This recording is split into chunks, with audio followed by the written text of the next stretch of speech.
Well, you've seen his pictures, and there have been a lot of them in 42 years. Rod MacIvor will retire from the Ottawa Citizen this week, leaving behind a life lived through a lens.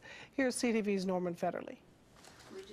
Rod MacIvor's most famous photograph nearly didn't happen.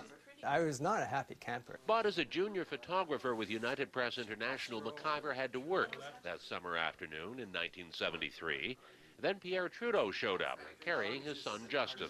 We call that the football photo because he's treating Justin like a football. And in a camera click, one of Trudeau's most famous pictures, and a national prize winner for MacIvor. That won the National Newspaper Award, and it's sort of like the iconic photo, the MacIvor photo that's out there.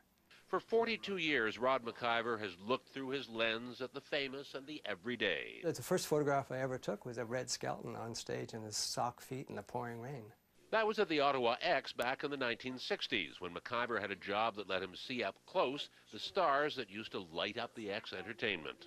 I bought a camera so I could photograph because I had access backstage to Red Skelton and Bob Hope and Tennessee Ernie Ford and, you know, names that the young ones won't recognize today. But you will recognize this youthful Bob Dylan, snapped by MacIvor in 1966. Still, it was his 8 years on Parliament Hill that shaped MacIvor's career and entwined it with Pierre Trudeau's. You can't beat that from a young photographer's point of view. When you got a picture of Trudeau, it was played around the world. And you'd win prizes. MacIvor even gave photography lessons to Margaret Trudeau. And when Pierre Trudeau died, MacIvor mounted an exhibition of his Trudeau pictures that played across Canada. He was rich, he was intelligent, he married a flower child, he had 2 kids born on Christmas Day, he got separated, he was a single father. Like, the man was a walking Harlequin romance. Rod MacIvor has spent the last 27 years working for the Ottawa Citizen. I go into people's houses and I see clippings from the newspaper on people's fridges of some dogs that I photographed, you know, or whatever, you know, kid and a dog. Or just, they go, we like that and it's pretty and we put it up there. But this week, Rod MacIvor will leave that world behind as he retires.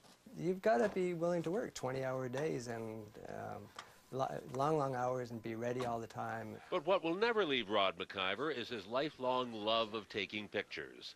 The technology has changed in his career, but the basics are the same for him or for you.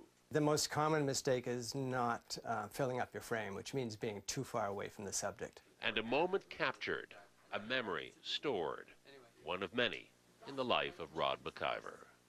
Norman Federley, CTV News.